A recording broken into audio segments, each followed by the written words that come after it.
This is the clock upon the wall. This is the story of us all. This is the first sound of a newborn child before he starts to crawl. This is the war that's never won. This is a soldier and his gun. This is the mother. Hello, I am a Quaker. We are a Christian religious group that actually is really called the Society of Friends. Also, we use electricity. We're old-fashioned, but we are not Amish.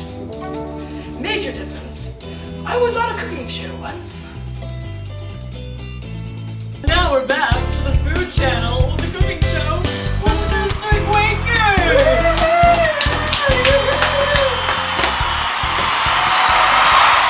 We used electricity.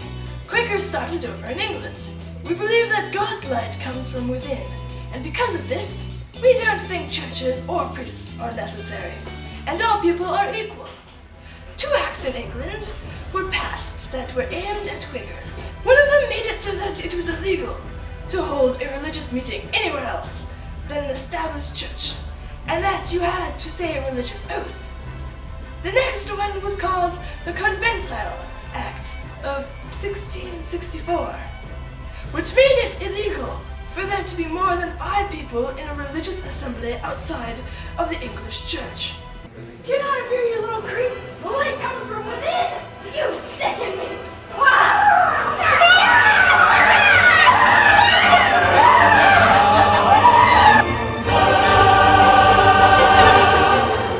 Because they didn't believe in swearing oaths, they were often sent to jail. Swear on the Bible. He said swear on the Bible. Swear! I solemnly swear. Yes, well, yes, we did used to own slaves, especially in the South. Then some people in the North started to really influence the Quakers, and the Northern Quakers went south and urged us to let our slaves go. We want to do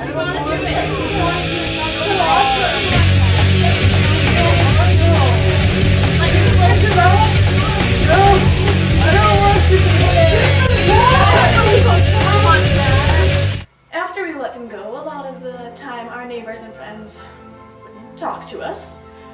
Most Quakers moved north. Sometimes it actually wasn't safe to stay after releasing our slaves in the South. We'd have to move away, otherwise they'd chase us with pitchforks. By 1780, only Quakers married to non-Quaker slave owners had slaves. Oh, yes, we were part of the overall slave breeding releasing movement. We actually, we were part of the Underground Railroad.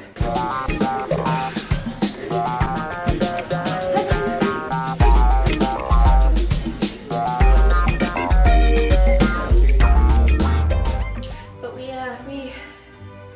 had some issues with that. Yeah, you see, one of the main beliefs of Quakerism is that you shouldn't lie. Ever.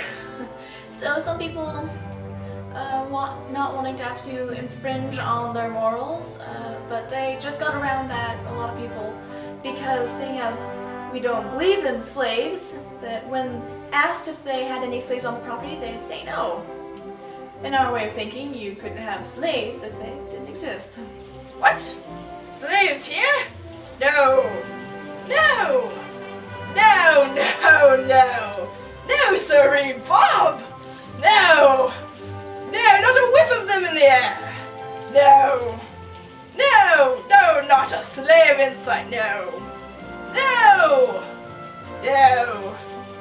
No! No! Some Quakers had thousands of runaway slaves come through their home. Well, when the war came about, we had some issues. Quaker rule number 1, the light of God comes from within every person. Rule number 2, fighting is wrong. This caused a huge dilemma for the Quakers, who couldn't decide if they could bring themselves to fight and kill or not. Some did and some didn't. When the draft came about, most Quakers refused to enlist, and then refused to pay the fine. They'd end up having their land taken away from them, which was actually more valuable to the war than their money. Others did join up though, About 203 signed on. Most were from Indiana. They were as a troop that was pretty much all Quakers that had come from Indiana. Sadly enough, yes, some Quakers were corrupt. Being surrounded by such intense hatred, some Quakers did become racist and have segregated seatings in their meeting halls.